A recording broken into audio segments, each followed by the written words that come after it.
And I don't want to promise the sun, but we'll be right there where that picture is. But we're going to turn it over to you, DJ. But maybe what you could do, Adam, is introduce DJ by segue, if you don't mind. Okay. Let's just go right into Ukraine, Russia right away. DJ is an expert on the Russia sphere, and I believe his colleague Sophia is also on the call. Yes, I see her there. DJ has 3 decades of experience in that region. He's been following it very closely over the past 10 years, and especially this past year. And I'll just turn it over to you, DJ. Well, thank you, Adam. It's good to be back with you again. Thank you for coming back. And the group. Yeah, so I wanted to talk about the situation in Ukraine from several angles. I want to start with just the situation on the ground, then talk about kind of the US and European angles, then flip over to the Russian side and talk a little bit about kind of the outlook for Russia, and then kind of a larger geopolitical, wrap up with some kind of larger geopolitical takeaways. We can talk about Iran, Steven's comments about China, Saudi. Happy to talk, we're covering kind of if you want to touch on the other larger geopolitical issues, I'm happy to answer some questions. So where are we right now with the war? I think it's really important to think about the war in Ukraine as having these narrative phases. And these are oftentimes in the periods of weeks. And if you can think back how the narrative has changed, it's really kind of a weekly, we're at a weekly tempo still. We're not really into months. And there is certainly my spoiler is this war does not go on for years. It can't. But this week's narrative, in the last few weeks, we saw, and for instance, in September, there was a significant push, and we saw the Ukrainians regain significant territory in the Northeast, actually, interestingly, very close to, right along the Russian border. And then it quieted down for a few weeks. And then in early October, we saw another push in the Northeast. And then it quieted down. And I think there's 2 reasons for this one is just kind of traditional military tactics. A strategy is you just have to consolidate your gains. But also the Russians are learning, and they're throwing more resources at the front. What we're seeing right now is a really interesting signaling by Moscow that they're going to retreat from the Kherson region in the south. And this is important for 2 reasons. One is they've controlled this the longest. They've controlled it. They've had the easiest control over the region. They were largely uncontested until about the October push. And it's also very strategically difficult to defend. There's the Dnipro River, which goes through this region, if you've seen the maps. And so the question is I think, and watch over the next couple weeks, the expectation is that you're going to see significant significant advances by the Ukrainians. Right now, what you're seeing, for instance, is the Russians are looting Kherson.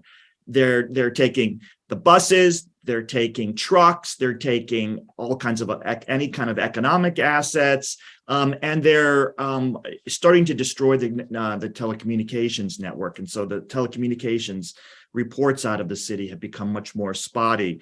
And the question is how quickly can they exit? There's a big river they have to cross. The Ukrainians have been very good about bombing it with HIMARS, the U.S. weapons system. And so the question is how bloody is this retreat, or how orderly is it? And I think that will have a huge impact on the war narrative going into the winter. We're heading into, if you've seen videos, and it's been quite remarkable to watch the war on the ground in Ukraine, is right now you're starting to see a lot more mud. And that's a really critical issue is Ukraine's going into mud season, and the ability of both sides to wage war is going to become much more constrained. So what I see is President Zelensky trying to make at least one more big fall push, certainly in the south, and perhaps again what we're seeing some movement now in the northeast again against the Russians before they get locked down or bogged down, I should say, by winter. There's a lot of speculation about kind of Russia's ability to fight. I would argue that because it's Ukraine's home territory, Ukrainians are actually advantaged in a winter scenario. One of the hallmarks of the Russians' war fighting in Ukraine is how poor their logistics have been. And as you probably know, they've thrown a huge number of mobilized, or they're throwing a huge number of recently mobilized forces into the fight. And the scenes that they're broadcasting back with their cell phones is, scenes of very poor provisioning, no places to stay, no food and water. So if you think about this in a wintertime scenario, it actually could be quite grim, or it just, disfavoring the Russians. So again, think about this as a war that has these weekly, multiple week phases, and the narrative changes significantly. I want to talk a little bit about the end game, because that's always on people's minds. And I think the way that the Biden administration talks about the end game, I think is actually very smart, which is the United States is giving Zelensky the resources to get to the best place to negotiate. So there is a negotiated end, but they're not calling any terms. I think they've been very clear about this. The Europeans also have been very clear that they're not calling terms. I believe we talked about this earlier in the spring. If you talk to Ukrainians, they are still fired up. And they want to reclaim their country. So it's this argument that the West really can't be dictating Ukraine's future and the outlines of Ukraine at this point. As I mentioned, the South is very important for Ukraine, for Kiev, because it is a very important agricultural producing area. It is also basically its access to the world, to global markets, whether it's obviously agricultural or industrial commodities. And so it's very important symbolically as well as economically for Kiev to gain control of the south around Kherson. The area around Luhansk is a little bit more challenging. This is the Rust Belt. You hear kind of journalists talk about this as resource rich, but it's resource rich in the way that West Virginia is resource rich. I've been to the region. It's actually quite spent. There's a lot of old coal mines. Any industrial assets, obviously the steel mills have been essentially leveled. So the question, and it's been significantly depopulated. And so the question is how hard or how far can the Ukrainians push in the east around Luhansk, especially the territories that Russia has controlled since 2014. So I'm not clear about that, but I think we have to wait and see. I think the war needs several more of these cycles. A big question is Crimea. I personally don't think that Ukraine can take Crimea. It's strategically very difficult to gain access to. The Russians have had total control of the peninsula since 2014. It's a large military. It's always had a very large Russian military bases, and I think it's just literally a bridge too far. But I do think it's way too early still to talk about an end game. The Ukrainians have a lot more fight. Stephen noted that you maybe saw it in the headlines today, the House Progressive Caucus, and I'm switching now to the view from the United States, wrote this letter. It's really, and they called for a negotiated settlement, which is, I think, actually quite absurd, because it's very clear that Putin doesn't want to negotiate. There's no negotiation to be had from Moscow's perspective. So and I think if you saw, they quickly backpedaled on this. It was, I think, pretty ridiculous. Last week, you saw Congressman McCarthy talk about, if Republicans gain control of the House, they're going to rethink this as well. They rethink the aid to Ukraine. Everybody that I've talked to in Washington just thinks this is election positioning. If you look across the board, the support for the war in Ukraine is quite strong. And what you're seeing right now is that administration is actually putting in place legislation to provide another year of military assistance to Ukraine. Right now, what we've provided about $17 billion worth of aid to Ukraine under the Biden administration. What they've achieved right now is a fairly predictable cadence of aid, around $750 billion of military aid over every month. It's become quite regularized. And if you can think about, the economic impacts for the, say, military production in the United States is quite significant. So I do see U.S. support continuing.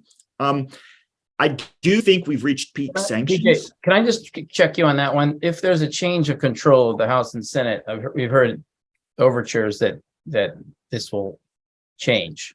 Yes, Mark. But how do you see that dynamic? I just don't. Again, from the conversation, I was in Washington last week, and I've been talking to people about this. Obviously, there's going to be a whole agenda shift if the Republicans take the House, and certainly if the Republicans take both houses of Congress. But everybody talks about Ukraine as the one area of bipartisan agreement. So I think a Republican agenda will be focused on so many other things that Ukraine will be in background. I think it's really important to keep in mind that this has been a very successful relationship. This is not Afghanistan. This is not Iraq.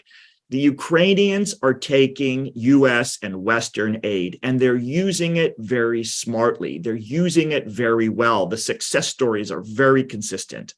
And so there's not this sense, at least yet, that this is money that's going into a black hole. There's no payoff. And the people the end game is that Ukraine, already we know that Ukraine is going to remain as an independent country. That's a given. Obviously, what the borders are, we don't know, but that end game we do know. And so I do think there is enough bipartisan support. And of course, we still have a Democrat controlling the White House and foreign policy. So they're able to toggle a significant amount there. But I do think we have reached peak sanctions. Yes, there's more to be had, especially, if there's weapons of mass destruction used.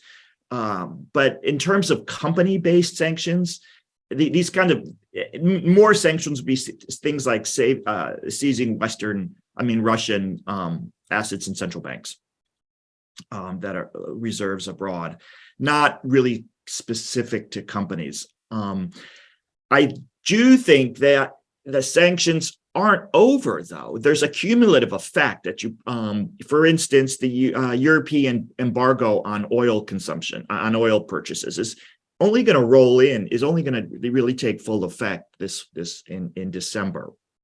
And then you see the cumulative effect of technology sanctions over time, and especially if you think about it, how Russia is burning up, so much of its high-tech weaponry in this fight. The technology restrictions will gain kind of their effect will continue to build over time. So that's how to think about sanctions. Just flipping to Europe really quickly. Again, what you see is fairly consistent European support for the war in Ukraine and very consistent alignment with the United States on this. Rishi Sunak, he said his first foreign policy or first foreign trip is going to be to Kiev. That's just this kind of positioning. And the UK has been obviously one of the most vociferous supporters of Ukraine. Of course, he's facing a very challenging domestic budget situation, and how much can the UK's afford? But I think it's very interesting is what you're seeing across Europe in terms of arming the Ukrainians is every country, the Portuguese, the Slovaks, the Spaniards, the French, of course, the Germans, they're all sending gear to Russia. I'm sorry, to fight Russia in Ukraine. They're all sending, because this is an amazing proving ground. They all want to see their gear in operation. And they also in real live fights, and it's quite dramatic. And so the lessons being learned, how warfare is being changed, it's a strategy in the learning. This is actually the militaries of European countries, and of course the United States, are watching. The Chinese are watching. Everybody is watching very closely. And one of the interesting stories is how the Ukrainians are innovating with these tactics and with this gear. The biggest example, of course, is Starlink. And it was, again, this Elon Musk, first of all, obviously suggesting, kind of dictating an endgame was quite foolish. And the blowback that he got was quite remarkable. And then, he has been the backstory is he has been negotiating with the Defense Department to cover Starlink. And I've talked to people in the White House, and they're like, yes, we will pay, we will cover this because it is such a crucial piece. It is so important for integrating together the different, this is a very long front. And the Ukrainians are using communications in a very sophisticated way to coordinate their strategy, where the Russians that's communications is a really weak point, and they're very uncoordinated. And so if you think about it, Starlink, as part of both the military and the civilian story in Ukraine, is quite powerful. And Musk and SpaceX is getting hundreds of millions of dollars in goodwill and brand visibility. Everybody's watching how the people are using these systems, and then thinking, well, we need these systems. We need this technology. So it wasn't very surprising that he backed off really quickly. And again, this is, I think, part of the narrative, which I think is a little bit overblown, is people are looking for weakness in Western resolve. And I think certainly Musk is part of a huge success story, and he gets a lot of lift from it. Just really quickly about the energy situation in Europe. DJ, just on that, aren't you seeing, I'm hoping not, but we are seeing some cracks. You have Italy, Hungary already, you've got parts of Germany, let's say some have-nots in the wake of inflation. You seem rather bullish. And by the way, next Thursday, if you're in New York, we have a Future of Europe discussion. You're welcome to join it. I mean, the Hungarians have always been troublemakers on Russia. That's a given, and they've been navigating around this for a long time. Yes. You have a Eurosceptic government, new government in Italy, but the Meloni administration is hamstrung because they're beholden to Brussels financially. So yes, it'll be interesting to see how much latitude she actually has to do what she wants, but she has been very clear about Italian support for Ukraine. So I think there's headlines there. I think the Germans, Chancellor Scholz has been very, actually, we kind of see him as ham-handed or kind of weak, but the Germans actually like his approach. It's very disciplined from a German perspective, and building consensus and not being dramatic.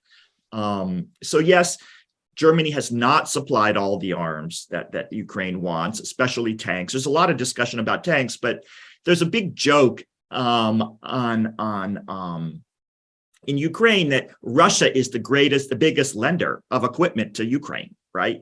Because of all the sacrifices on the field. I know I'm running a little bit long, so just a couple of things I want to say. First of all, I think you probably saw the New York Times. This idea that there's an energy crisis and that this is going to break Russia clearly is not the case. Yes, they're paying high prices, but they have plenty of gas in their storage. And they're doing a very good job on the conservation side. So yes, there will be protests, yellow vests kind of protests, and the prices are high, but I certainly do not see this kind of energy crisis scenario, the lights going out. I just really don't see it. They've really weaned themselves off. It's down to about 9% dependence on Russian gas from 40%. Just a few words about Russia. The mobilization really changed the narrative of the war in Russia, and it really brought it home and into the living room. It was something that people watched on the couch, on the TV news, but then the mobilization really brought it into people's homes. And this is what you're seeing also is that the mobilized forces are bringing their cell phones with them, and they're broadcasting how ham-handed the mobilization is, and pretty graphic footage from those that are out in the field already. And a key point to note is while we think of Vladimir Putin as an absolute ruler, his absolute power was not by total control of the KGB and forces that was amassed by Stalin over, for instance, over his reign. Putin really has relied on controlling the information sphere, and he's been really masterful at it. And now he's losing control of that in the narrative a bit. And so that is, I think, something to watch. And I do think instability in Russia is part of the long-term outlook for Russia. I'll stop there with that provocative thought. I'm sure you have lots of questions. Yeah, go ahead, everybody. My one question was about Iran, both in the war and maybe potential regime change, but let everybody else. My question is, how does Russia or Putin learn to lose? Learn to lose. I'm thinking a friend of mine in the UK did it. He tells me I'm supposed to watch this Vietnam documentary because that was basically the United States had to learn to lose the war. That's a great way to think about it. First of all, Putin has been fighting a losing game his whole Russia's been in decline, and he's been basically trying to bolster Russia, and he's very tactical. So he's actually a very defensive player. This is a huge question. I mean, of course, it then gets into the issue of, say, using nuclear weapons, right?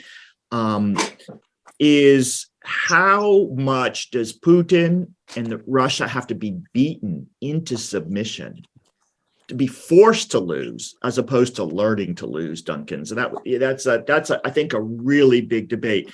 There's an argument that says that, at the end of the day, Putin is pragmatic enough about self-preservation and preservation of Russia that there will be a negotiation.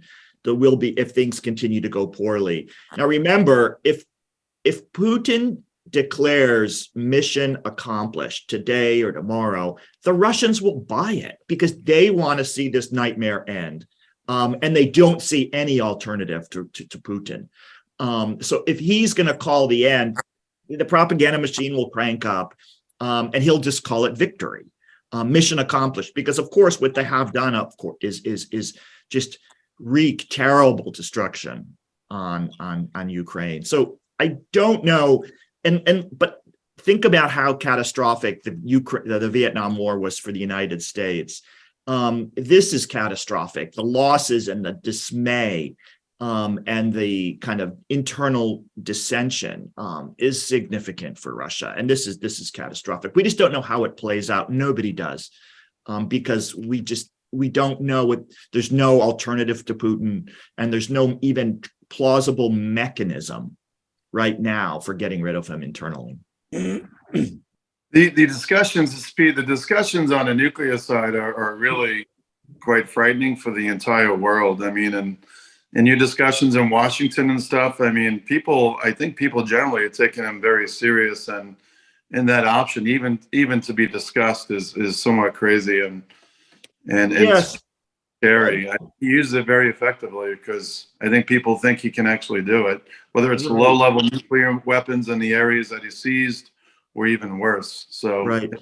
What's your thoughts? Yeah, a few weeks ago, the discussion was focused on battlefield nuclear weapons, tactical nuclear weapons, and I talked to a very high-level source in the White House who's a very good friend of mine, and the key point that they've made is military intelligence has not seen a kind of a mobilization of nuclear weapons in Russia. They haven't seen pre-positioning. They haven't seen anything yet. So basically what they're saying is that Putin's words or the chatter in Russia has not matched facts on the ground. Now, this week, it's about a dirty bomb and some kind of hybrid and, this.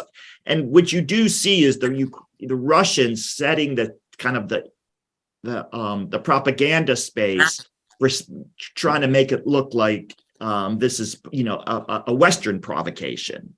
This is what we saw in Syria. So yes, I think, Peter, this is a concern. But what we've seen also is some of these, like the cyber and of course the nuclear hasn't played out.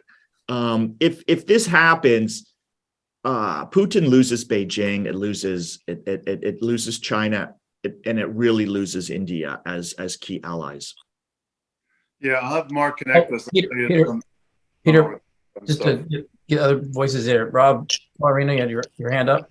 Yeah, thanks. Just a quick question, DJ. I was in Washington as well for World Bank IMF. There were contrasting thoughts as to the period, how long this takes, how long does it end? Do you have an opinion? And does it go is it more than 12 months? Is it more than 24 months? Just curious per your knowledge. I don't think it goes for more than a year. I don't think the Russians can sustain the cadence of the war. They're losing. Right now it's around 70,000 estimated deaths. And then you can imagine the thousands more of injured POWs.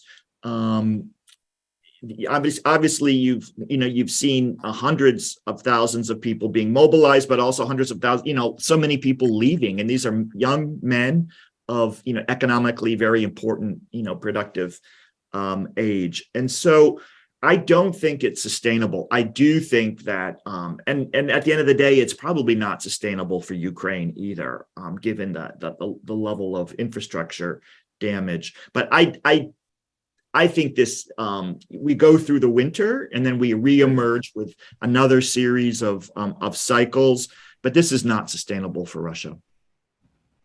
DJ, I would add to that the depletion of armament as well, and the fact that they're sourcing to Iran and North Korea also plays a role in their inability to keep this going as unsustainable. Yeah, you see these videos, and basically they're pulling a lot of tanks out of mothballs.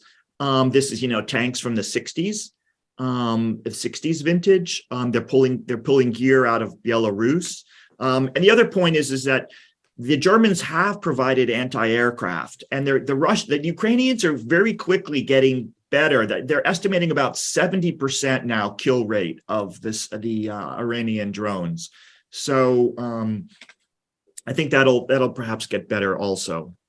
DJ, your thoughts on Belarus and Lukashenko and him mobilizing Belarusian troops to go to join the Russian troops. So you've seen these troops, you've seen a lot of troops, so to speak, going. So you have equipment leaving Belarus and people going into Belarus from Russia. And basically what I think this is overblown, this threat that Belarus is, there's going to be another attack. Yes, they are using, the Russians have commandeered air bases there, and they are using it to launch missiles and drones into Ukraine. But they're basically using Belarus as a training ground because they just don't have the facilities to handle all the mobilized people. So they're just taking over Belarusian bases and using their facilities as housing. The last thing he wants is to get involved in this war because his regime will be over. And I think that's, again, just to leave you with another provocative thought, if you think about, kind of anybody who's aligned with Russia on this war is suffering tremendously in the esteem and global standing ranks. And so I think Belarus is probably the most exposed to Russia's demise as a geopolitical power. DJ, question for you. Oh, go ahead, Susan. You go ahead. That's fine. I'll go ahead in a minute. I was going to ask about the decision by Schultz to sell part of the Costco port to China without really debating it, and it's going against his ministries. They didn't learn the lesson from their reliance on oil. Now they're giving one of their top ports. Do you have any thoughts on that? It's fascinating to me what's going on in the world today. It is fascinating, and it's hard to explain because what you have seen in Europe is kind of policymakers going pretty hard against China, certainly on human rights, on technology issues, IP theft, and there is this whole EU strategy for what they call strategic autonomy. So exactly, the Hamburg port is that's obviously not a symbol of strategic autonomy. I think the way to think about this, and this goes to a debate, it's a debate in Germany in particular, but it's relevant to also, they say, the situation with the future of Taiwan is. There's this debate going on is, do we monetize our benefits as much as possible, win as much as we can economically before we get hit by geopolitical realities? Or do we buffer, build resistance now, but we foreclose immediate? And this is the whole thing about the pipeline. Well, we got a lot of economic benefit from Nord Stream 1, and then it's gone. Okay, now we pay for it. Or was the strategy, well, we should have never built it, and we should have had higher energy prices all along, and more complex supply chains. I think this is a really big debate. If you think about it, again, how our attitudes towards China and our attitudes towards Taiwan. But this is, I think, the big debate in Germany right now is, do we go for the money now? Do we go for the trade now, or do we take higher costs now? For context, Schultz is going over there for his first visit to China next month. So yeah, we're going to be watching it very closely. Hat in hand. So I was going to say the fodder. I so agree with you, DJ, about there's got to be a time frame, I think, because the fodder for the war for the Russians is being depleted so dramatically, not only by the death count, but also by the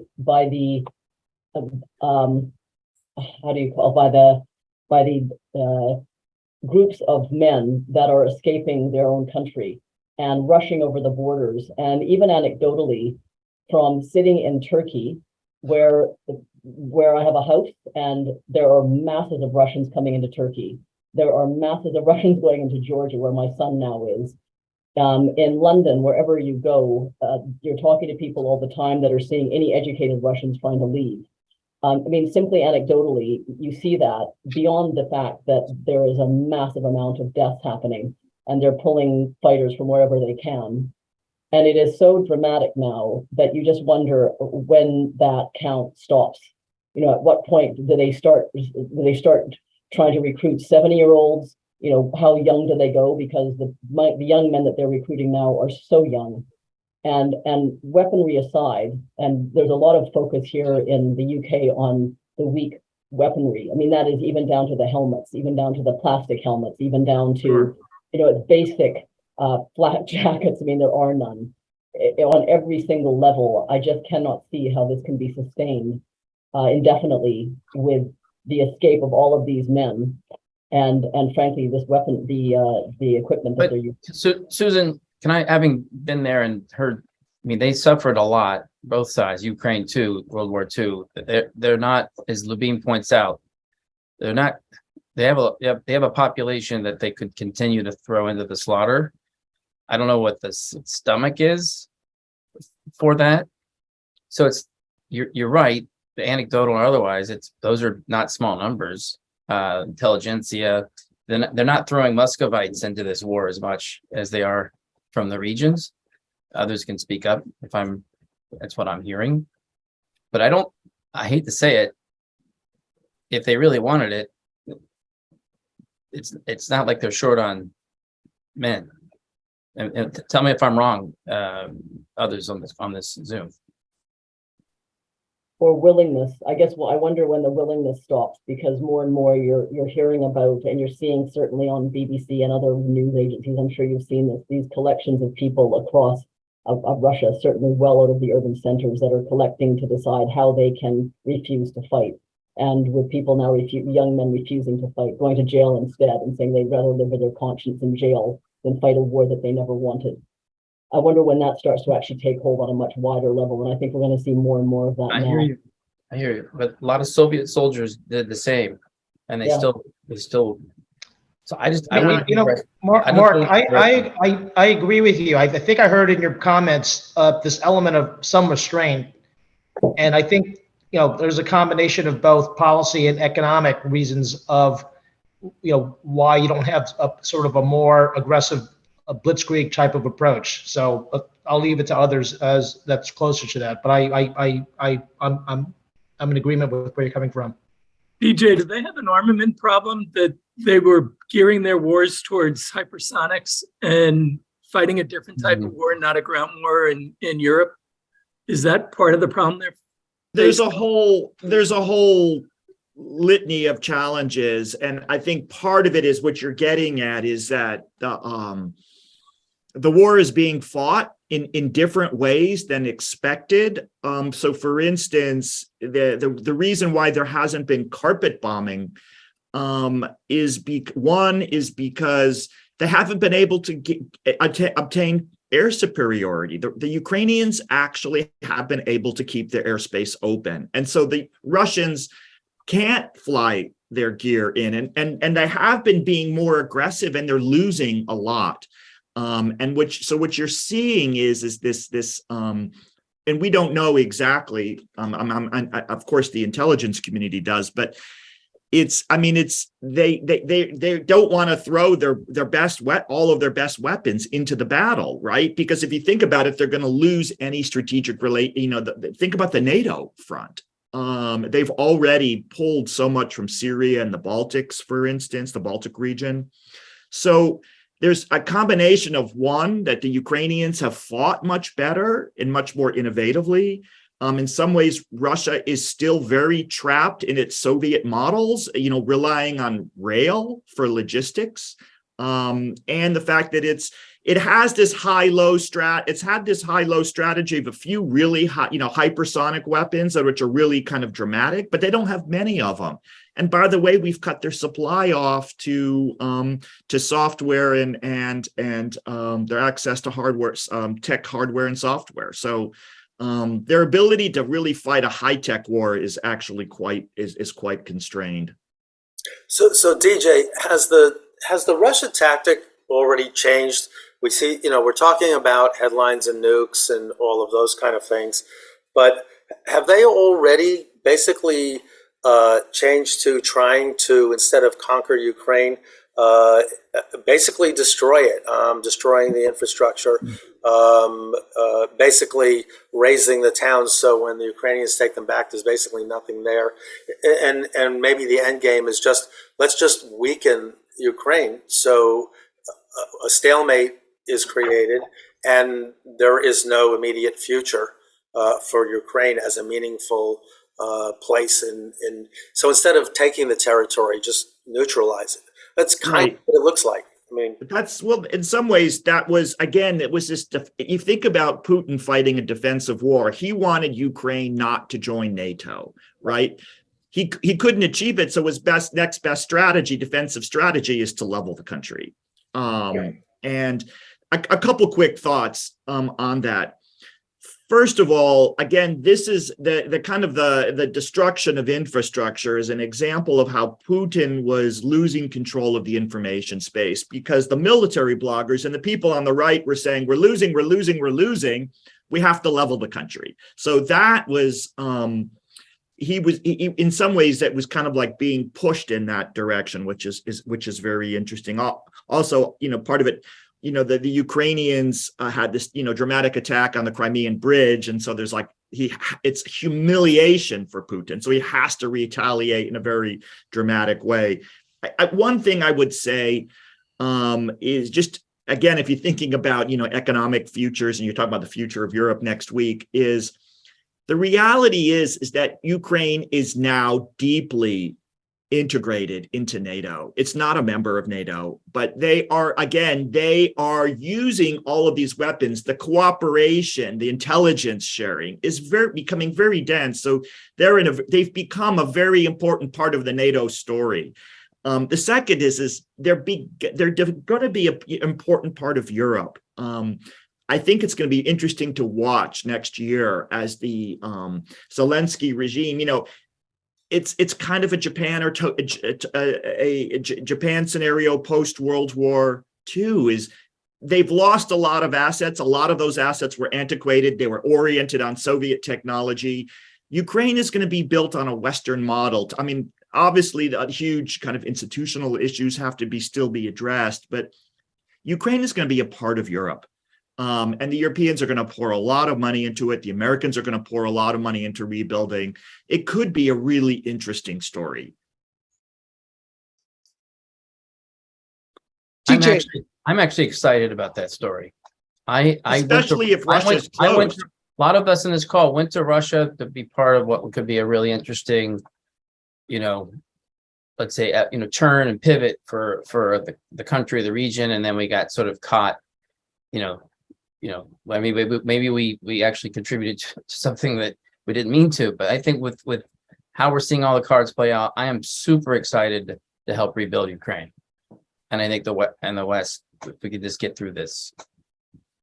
But DJ, the war, and to Mark's comment, this sort of war of attrition has actually been going on almost 10 years. This is not, it's not new. And so maybe it's Putin's games is let's just keep it going another 10 years. And what you both are just describing just won't be possible. You can't rebuild something that's under daily attack, not so easily at least. This is why I do think the war has to play out longer, because I think Putin has to realize more losses to realize that it is a lost case. And again, going back to Duncan's, this idea of learning to lose, it's very clear that the Kremlin is not in capitulation mode. And it's going to take a while longer. I don't know how, like you say, Andrew, like how this affects, the devastation on the ground in Ukraine. But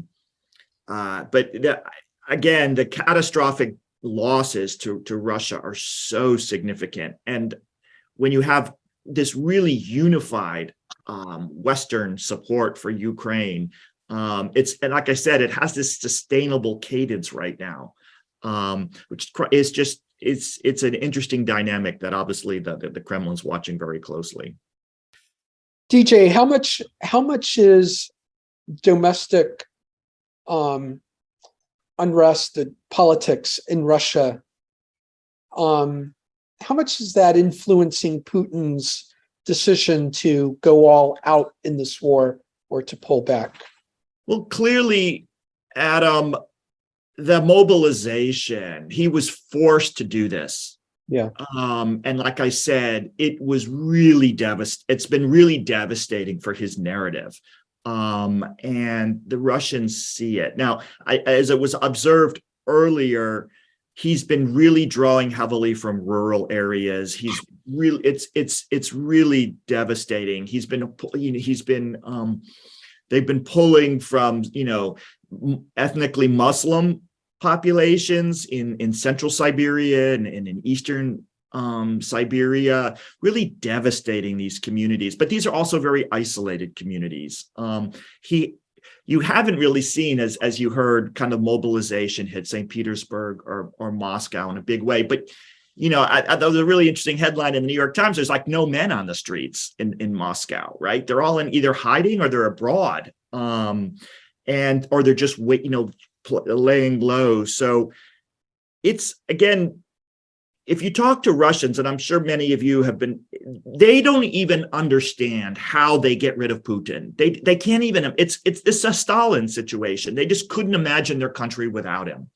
And so there's no clear vision, and there's certainly no clear organizing channel that everybody is pointing to, like, let's watch for this, or let's watch for this.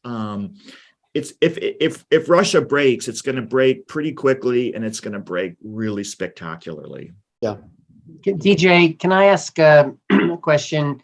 There's a lot of speculation about the role of the FSB in driving this, and the reduced influence of the military in terms of establishing the strategy and so forth. But also the comments that come from the folks to the right of Putin, like Kadyrov and others. So the comments that people say, if you lose Putin, you might get somebody worse.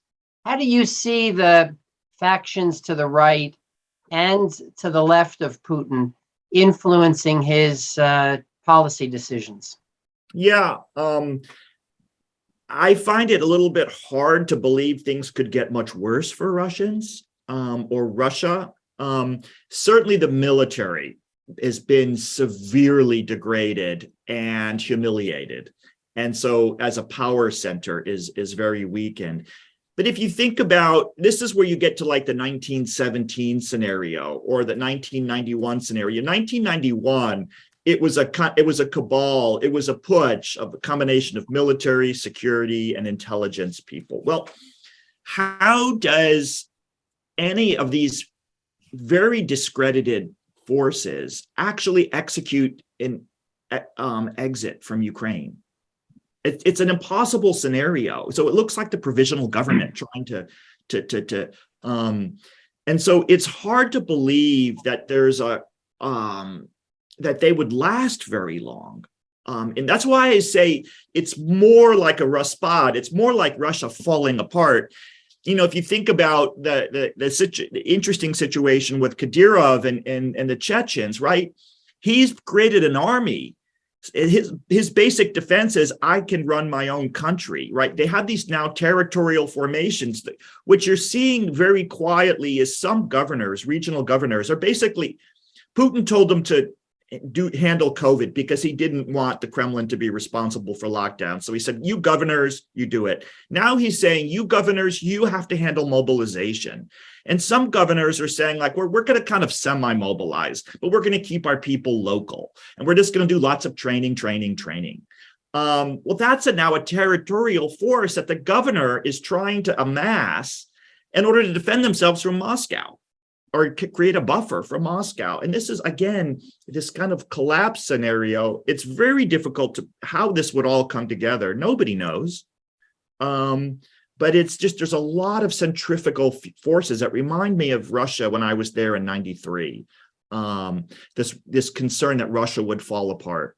And I think that's something just to consider as a scenario, because then this has obviously massive global implications, and it's a just like the nuclear scenario, it's a scenario of Russia catastrophic failure that needs to be in people's kind of frameworks. But that's a different kind of nuclear scenario, right? Oh yeah, I'm just saying collapse without use of nuclear. Right, but I'm about collapse with exposure of more new risks. relating to the nuclear armament. Yes, of course, because then who has control of the nukes in that scenario? And you could, this is your black swan scenario. This is where you really do hedging and strategizing. And I really don't have an answer for it. All I can say is that there doesn't seem to be a mobilization now. Oh, no, I'm not saying there's mobilization. I'm just saying if you had a rough spot of Russia, you have, I don't know who do you have full control over your nuclear Right. armament? No, absolutely. And remember, the Rich, collapse of did you wanna the say something? Soviet Union happened in a very supportive international environment. The United States was like buffering, and there had been this really significant decrease in geopolitical tensions. This would happen in the midst of a war, which Russia, it very clearly is. It is the West versus Russia. It is, whether we like it or not. Rich, I'd like to follow with another question. Everybody is watching this like lane between Russia and Ukraine, but there's flaring of conflicts all around the territory of the former Soviet Union. And some of them, like in Azerbaijan and Armenia, have Turkey deeply involved, and Turkey is a member of NATO. And there's other places in Kazakhstan at the beginning of the year where there was conflict. And so, we're kind of looking at this, but it could be that something else happens around the region, maybe by accident or maybe by design, that kind of creates a distraction or an escalation. And, when I think about Putin's ultimate objective, it was to defang and weaken and break up NATO. And here you have Turkey basically not complying with the sanctions, housing all these oligarchs, basically playing all sides. And they're involved on the other side of Armenia, supporting Azerbaijan. So how do you interpret the motivations and the role of Erdogan, who's actually in a fairly weak position? What if there was a coup or a change of control in Turkey? So I'm just curious, this is not as simple as just Russia, Ukraine, and Turkey seems to be a key player in this. Thoughts? Yeah, it is. It's a key player, but it's not pivotal. That's what I would say right offhand. Just one thing, again, I would say is, again, if you think about how the collapse of the Soviet Union fundamentally changed our view of the world and globalization and role of democracy, clearly the fate of Russia and Putin, has huge implications. You think about it for the authoritarian narrative in the United States, or the authoritarian narrative in other parts of the world, such as Central America, certainly Cuba, Venezuela.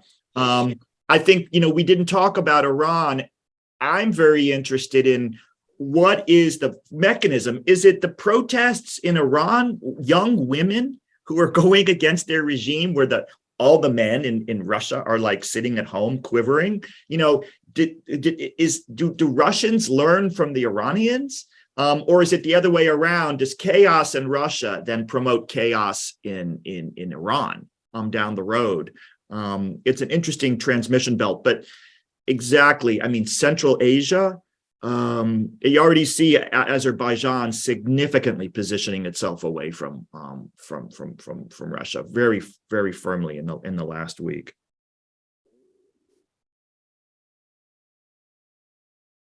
DJ, looking up 5 years, what's the relationship with China with the rest of the world as it relates to this? Because that seems to be the wild card.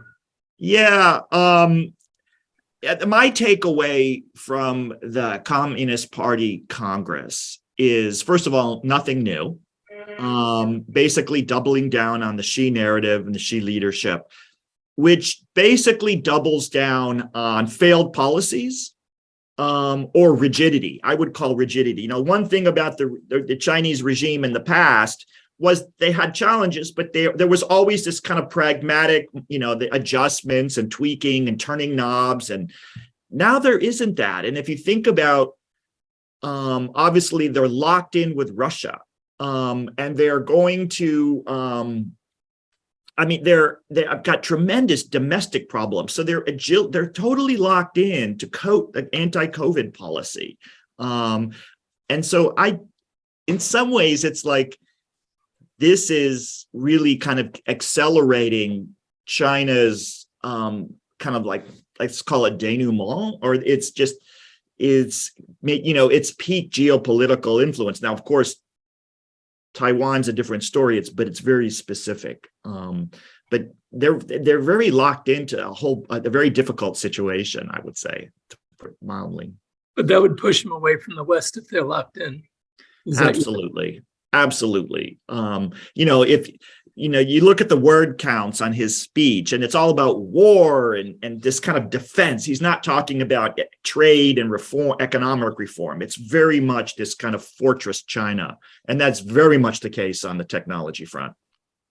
And PJ, just on that, Ukraine, Russia, the whole situation is very troubling, of course, but the long-term situation, I think you would agree, and is really China overall and China, Taiwan, right? I mean, lots of people in the government I talk to say that's the real challenge. Absolutely.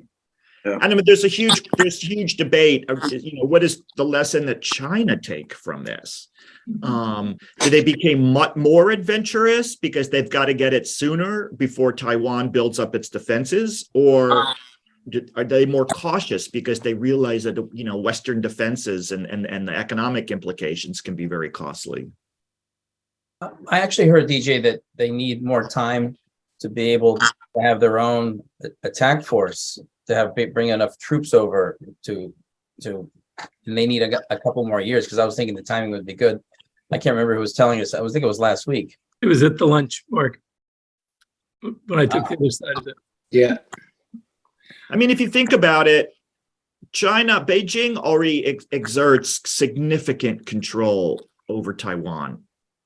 It's not that malign. And it was the same, but it's the same situation with Ukraine. Ukraine was a basket case before. I mean, Putin was achieving a lot of strategic objectives in Ukraine by having a basket case. And he made a strategic error because he thought he was losing something. That's the situation. And I think that's the risk with Taiwan, is that there's just, catastrophic bad decision making. The interesting thing about China, Taiwan is the role of Taiwan Semiconductor Corporation in Taiwan and the whole chip global debate. I mean, to the extent if China ever invaded Taiwan and disrupt the supply chain issues on the chip side, that would adversely affect China and obviously the rest of the world. So there was an article in the journal, I think last month or 2 months ago, calling TSMC basically the shield to prevent China from invading. Yeah, but the extent that we diversify away from Taiwan on chip production, they lose that shield. Right, exactly. But that as you know, that's going to take many years to do. Yeah, A decade at least. Yeah, You're right, Stephen. It was the semiconductor hedge fund investor who had a whole nuanced set of scenarios on because that's one of their biggest nuclear with quote unquote. Ironically, Mark, if you gave the Chinese 5 more years to get ready to attack, you've given Taiwan 5 more years to defend. And what they saw from what's going on in the Ukraine, they put them in a better position to make it harder on China too. So I don't know that the 5 years actually helps China as much as the argument is laid out. But I also didn't fully appreciate that 90% of Chinese are supportive of the reunification. Well, their view of reunification. no surprise, I guess, right? I question all that, but no surprise that they're putting that in the press. So, DJ, great discussion. Thank you. Well, just on Iran. I mean, what are the scenarios there? Yeah, have you been testing that? Mark, I haven't. I do find obviously we in the West are always we tend to kind of highlight weaknesses. I think, kind of a couple data points that I follow is, it's interesting that there's one is this looking for elite fracture. Again, that I think is really important. And to the extent that, say, the guards, excuse me, which see themselves as the ultimate defender of Iran and kind of stability, to the extent that they see these protests, well, that the morality police is going too far, right? And so you see some of this kind of elite fracture there and differing of opinion. That I'm watching for very closely. It does seem to be a bit, I don't know, I would call it genie out of the bottle. I mean, it's like, how do they, it seems like they have to pedal back somewhat here. But again,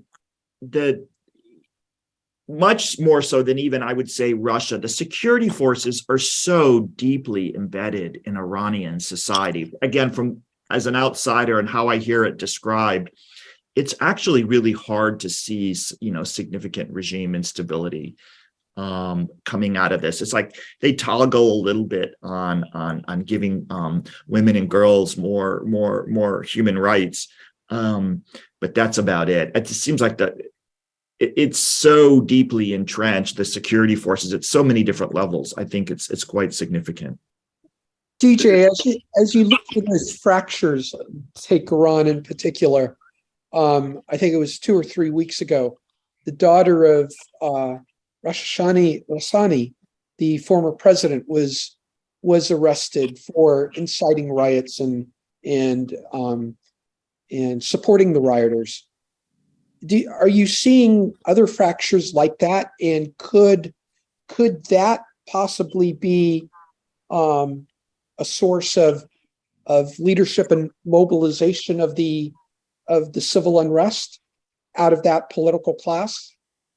That's a good question. Also you're seeing a little bit on the popular, like athletes and musicians and stuff like that. So again, I would call them, elite figures.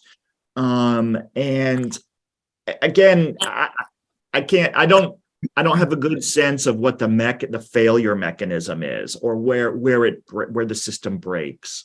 It's been so stable for so long, and we as Americans tend to look for fractures. Like, we're very Eurosceptic. We look for fractures in Europe, and the system seems to be more stable than we assume. So that's how I view it. Is we're often looking, more for breakups and because we kind of like those narratives. Look at the United States. We love the fracture scenario here in the United States.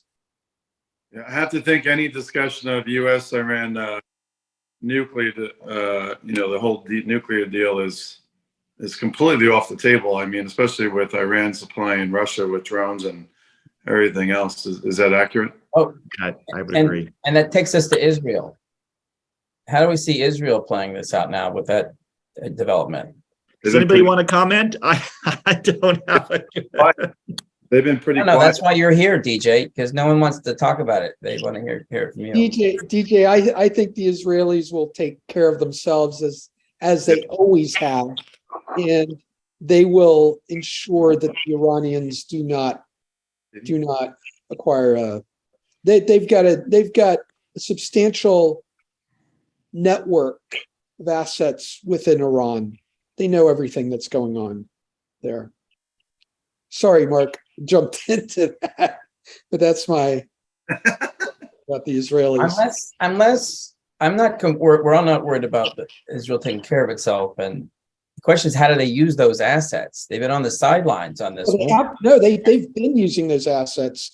They've been taking out engineers. They've been taking out scientists. I'm sorry. I'm circling back to the war. That's it. The Ukraine-Russia war.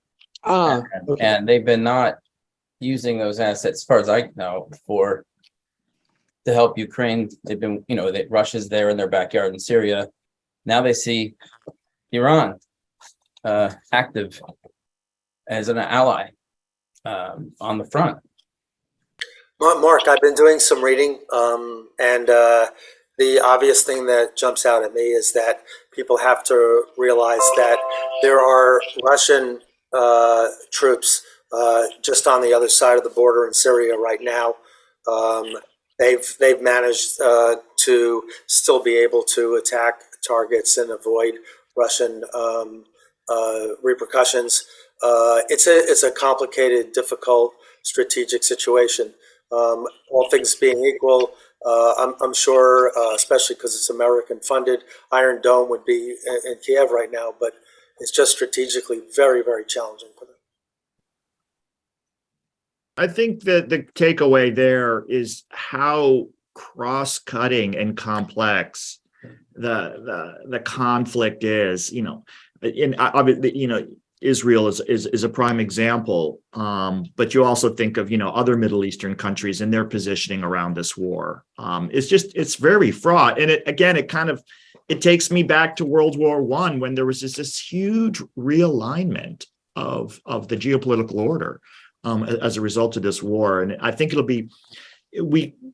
like I said, I don't see this war ending soon. And therefore the cascading effects, I think, are going to be very significant if it plays out for a while. And again, this is like, you think about these narrative waves, as I think is a really good way to kind of conceptualize, obviously what the economic opportunities or costs are.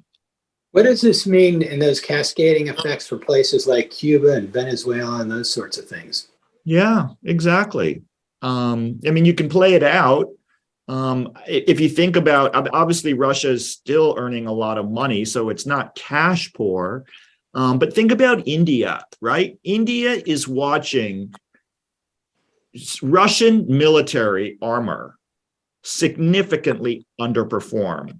And now what the rumor is that Russia is not meeting their production quotas and delivery quotas to places like India, right? So if they're getting stiffed by Moscow on inferior gear, and obviously we already see India kind of migrating gradually, through the Quad to an orientation with the West geostrategically, right? What does this do?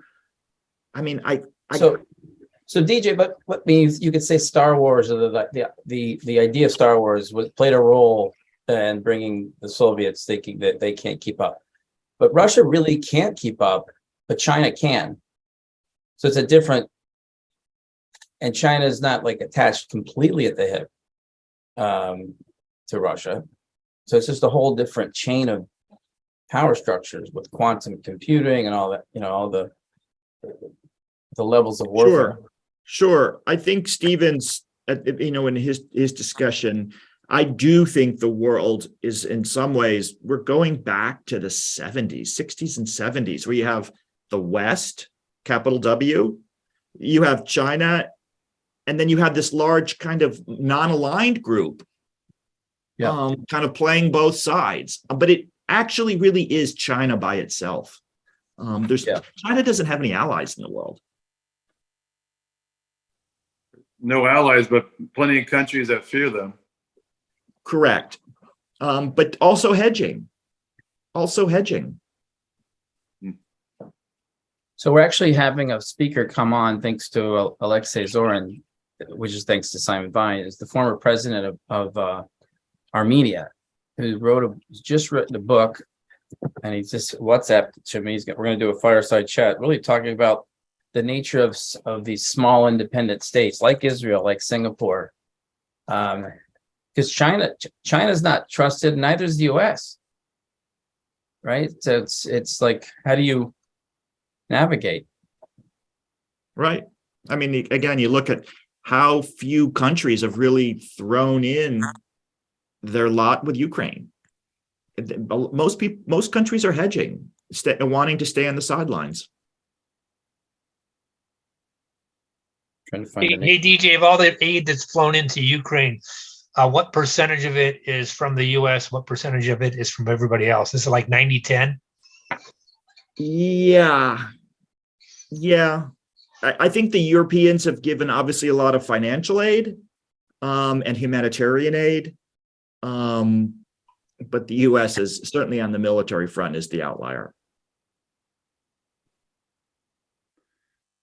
I think one of the issues that came up in recent speech by President Biden due to the concern of Putin just bombing civilian populations continue is use of that Iron Dome with certain technology to prevent that. My understanding is Zelensky is really pushing the Biden administration to do more of that. But there's a fear of escalating the war to a point where Putin would take even more aggressive action against the United States or NATO countries.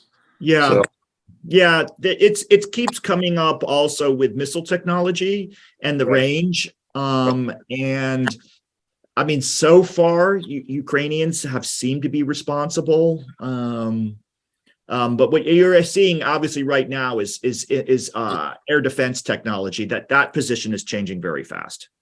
Right. Yeah. So they don't want to give missile technology to bomb Moscow, basically, and so far Zelensky is held off. But clearly, the bridge, though, you have to think the bridge between that and Crimea was done with the U.S.'s approval. That was a stunning. I don't know. I don't know there. It was quite remarkable. I have to go, unfortunately. But it was really nice talking with you all and visiting with you all again. DJ, Thank you very much. thank you very much. Thanks, DJ. Thanks, everybody. Thank you. Thank you. Speak soon. Come join our 361 Firm community of investors and thought leaders. We have a lot of events created by the community as we collaborate on investments and philanthropic interests. Join us.